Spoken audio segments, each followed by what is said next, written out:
This is an important video regarding some exciting changes to EO2's dressings.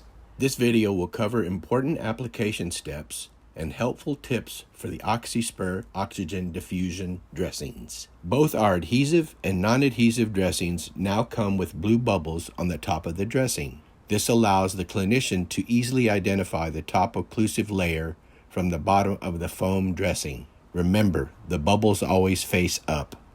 We have also made some changes to the adhesive strength of our adhesive dressings.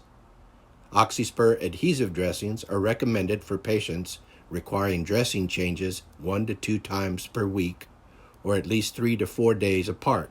This video will provide you with our recommendations on the new, more durable adhesive.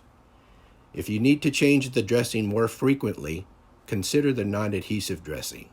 We recommend moist wound healing principles, cleaning of the wound margins and peri-wound areas, coupled with appropriate debridement approaches. Therefore, prior to application, cleanse the wound and the peri-wound areas. Debride the wound of devitalized tissue such as eschar and slough that may interfere with the oxygen delivery. At this time, complete any required wound assessment. Select the dressing size for which the foam will completely cover the wound. The first step in the OxySpur dressing application is to protect the peri-wound area with a skin prep spray or pad. This step is essential to protect the skin for dressing removal and potential maceration. Take a few seconds to warm the dressing in your hands. This will ensure a better seal when the dressing is placed. Using clean scissors, remove the hydrocolloid border from the end of one of the 2 OxySpur dressings, making sure not to cut the cannula. This will allow the dressings to sit next to each other when they are both applied. Remove part of the liner to expose the adhesive hydrocolloid portion of the dressing. Orient the dressing so that the tubing exiting the dressing goes toward the patient's head when the patient is standing or resting. This will help to prevent exudate from entering the tubing when the patient removes the oxygen generator to shower or bathe. Place the dressing that you cut the adhesive border off of onto the patient's leg.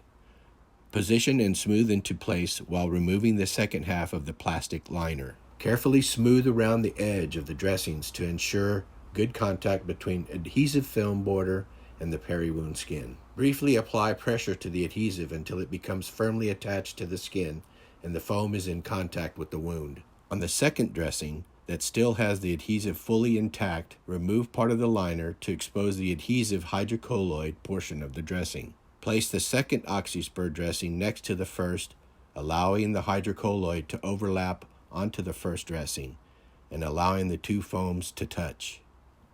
Be sure to double check that the foams are touching and that the adhesive does not come in contact with the wound. Carefully smooth around the edge of the dressing to ensure good contact between the adhesive film border and the peri-wound skin. Briefly apply pressure to the adhesive until it becomes firmly attached to the skin and the foam is in contact with the wound. To ensure the cannula does not get pulled out of the dressing, it is recommended to make a pigtail loop and secure it either on top of the dressing or adjacent to the dressing. Connect the dressing to the extension set by inserting the male lure lock fitting of the extension set into the female end of the OxySpur dressings cannula and turn clockwise until secure, about 1/4 turn. Thank you for watching this video. For more information on EO2 or our clinical research, contact your local representative or visit eo2.com. More educational videos are located on our YouTube channel. Just search EO2 Concepts at youtube.com.